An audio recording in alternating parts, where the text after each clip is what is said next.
Every farmer knows a strong season starts long before the planter rolls.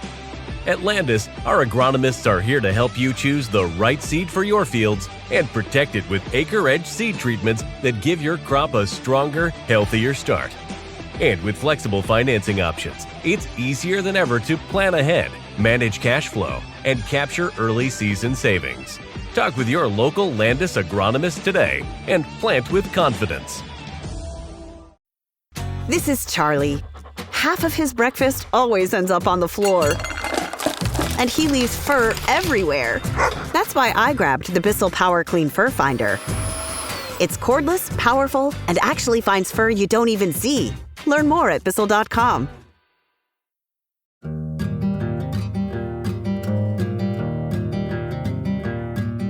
Welcome to Farm Year Daily, a Field Forward podcast. I'm your host, David Geiger. Today on Farm Year Daily, we take a look at the marketplace heading into the next couple of holiday weeks. It's slowed down a bit, and Reese Drenth with the Ground Level Dispatch has some details on what he's watching for and some of the explanations of what's going on.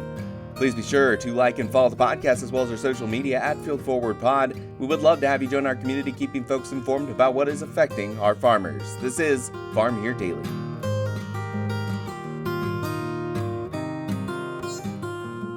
And joining me on Farm Year Daily, we are going to take a look at the marketplace. It is the last full week before we get into 2 holiday weeks, so there'll be shortened trade going on. And we're going to talk a bit about what's going on in the marketplace ahead of that with Reese Drenth of the Ground Level Dispatch. Reese, thank you so much for joining us today on the program. And let's just jump into that. What is going on in the marketplace as they prepare for the holidays? Yeah, thanks for having us as always, David. What's going on in the market? So in the last week and a half, we've seen some serious liquidation in the soybean market. Let's unpack that for a little bit. Couple things. First of all, kind of counterintuitive to the sentence I just said, the Chinese have been buying U.S. beans. Not only have they been buying U.S. beans, they've been auctioning off their own state-owned reserves in country to make room for more purchases of U.S. beans. Okay, so that concept, right, should be confirmation that the Chinese are going to do what they said they're going to do, buy U.S. beans up to 12 million metric tons this year. So why have soybean futures come a buck plus off the highs, finish the head and shoulders chart pattern, and close the gap from late October? The reason has more to do with chart patterns and fund profit taking than anything. So as you know, the weeks have gone on here, the US government has given us information about fund positions that we didn't get while the government was closed. And it's been delayed. So we only can see what the fund positions have been in corn, soybeans, wheat, etc., all the way up to about the end of November. They still have yet to release the data into December, and the data is not current. So what did we learn from the delayed data? We learned that while the government was shut down, and while we were working on the trade deals with China, the funds bought a lot of beans, a lot of beans. And so now that that information is coming to light, now that some of the chart patterns look like, from a fund manager's perspective or an algorithm's perspective, it's time to take profits on those trades. They've been running for the exits. And so just as fast as the soybean market went up, it's going down. And if you look at a chart of January soybeans in particular, you'll notice that over the last 2 months, we have created probably the most obvious head and shoulders pattern in the history of head and shoulders pattern. What that means, especially, and it'll make sense if you look at a chart, on the way up, looks exactly like we've been here on the way down, if you look at the chart pattern. And again, if you're an algorithm, if you're a fund manager, if you're a trader, you made a bunch of money on the way up, the chart was telling you to make a bunch of money on the way down, get out of those positions, maybe get short, et cetera. And so you really have like a fund-driven, chart-driven, I don't know what you want to call it, exit out of this rally profit taking out of this rally. And so that's kind of what's driving us here into the holiday season. And kind of the bad thing about that, David, is as we get into holiday mode and the funds have their bellies fat from the profits they made up on the way up and on the way down, it's probably going to be a very, very quiet season, barring any major headlines, super big Chinese purchases, etc. And so, not necessarily the Christmas present everybody was hoping to get in their stocking into the holiday season, but just kind of a situation we're in corn and beans that I think a lot of the action's out of the marketplace and it's going to be pretty darn quiet. So as we have and prepare for a quieter time in your mind, what is the thing to do or the point to watch for within, I guess, this very silent mode of folks preparing for the end of the year? Yep, so a couple things. First, let's set our sights on the January 12th WASDE report. Why that report is important out of the holiday break is we're going to get a look at final yield numbers from USDA. So they're going to finalize corn yield for the year and bean yield for the year. Excuse me, we expect both of those numbers to come down. Beans slightly, corn, in our opinion, rather drastically, 3 to 6 bushel the acre. But that doesn't mean, just because we expect it to, that doesn't mean USDA is going to make that happen. But so, we need to be prepared for that, whether we have offer contracts working for old crop grain, new crop grain that we haven't even planted yet. Those are some of the things that we need to at least have a plan in place for that report. During the holiday season here, if you're not spending time with the family, watching football, basketball, stuff like that, we'd encourage you to look out for the occasional push text. The weather's warming up. The weather looks like it's going to be nice heading into the new year. That probably means that folks like farmers and commercial elevators are going to start wanting to haul grain. Folks are going to get a little bit nervous about maybe corn or beans heating up in the bins. They want to get the bin cores moved, etc. If you do see a push text here in the next couple of weeks, we would recommend you take advantage of it because if the weather's going to stay nice into the new year, a new tax year, when people start, might need to sell some grain to generate a little cash or they're more comfortable doing it, that's probably going to put a hamper on your local basis bid, your local cash price opportunities, because again, the weather's nice and all sorts of folks are going to want to come out of the woodwork and haul. So be on the lookout for some push bid opportunities at your corn and bean plant here this holiday season and start getting a plan together for the January WASDE report shortly after the holiday break.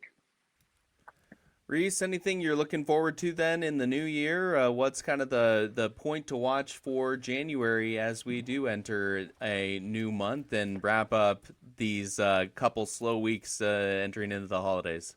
Yeah, there's a couple things we're really going to focus on here for the next couple months. Number one is obviously that January WASDE report. That's going to be super important for how the markets react through the first quarter of 2026. The second thing we're going to be watching is that crop insurance averaging period in February. If you take a step back to last February, or last growing season, let's go there first. We planted 98 some odd million acres of corn. Why did we do that? Take a few steps back to February when the crop insurance price was realized. The government came out with cheaper crop insurance products. And the February average for crop insurance was one of the highest price points of the entire calendar year. We had that nice February rally.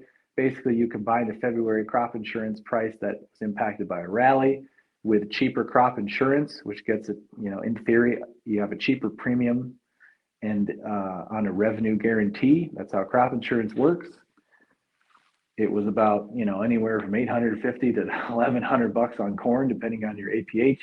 On soybeans, it was only $500 to $700 an acre, depending on your APH. A lot of acres were switched to corn versus beans last spring because of the crop insurance price and the crop insurance products. Fast forward to this year, in the big beautiful bill, crop insurance products got even cheaper.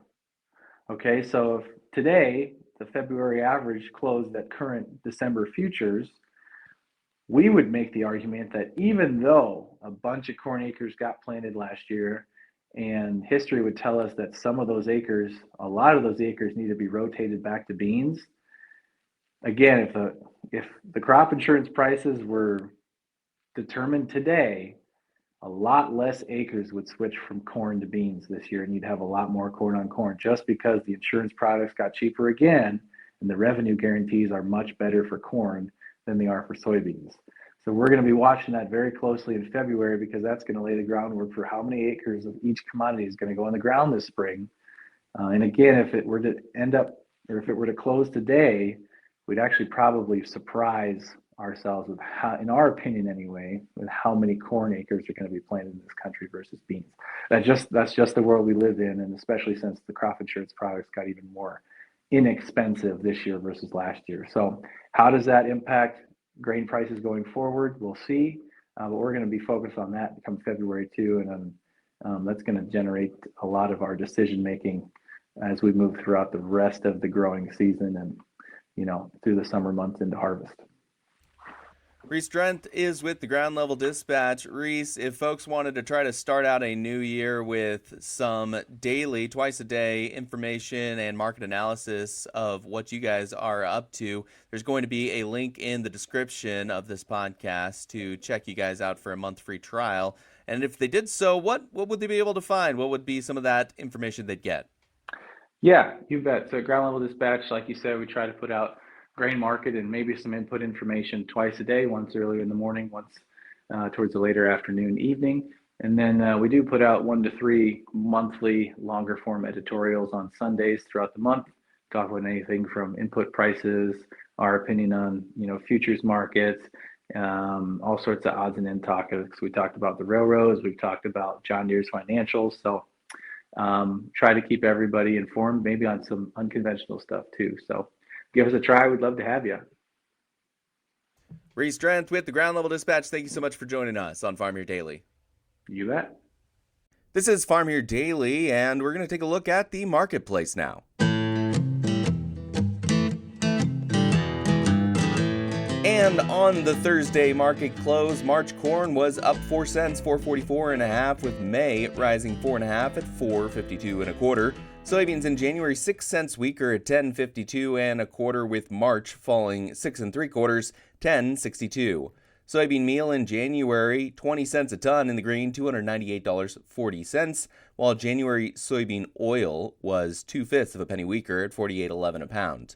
March wheat, a penny and a half stronger, 5.07 3/4, with May wheat a penny and a half up at 5.18 3/4. Hard red winter wheat in March 9 1/4 more at 5.17, with May rising 9 cents, 5.29 1/4. Taking a look at the livestock market close for Thursday, the February live cattle contract $1.15 a hundredweight lower, 228.40, with April falling 97 cents at 228.15. Feeder cattle in January $1.25 lower at 340.27, with March $1.72 down, 334.60.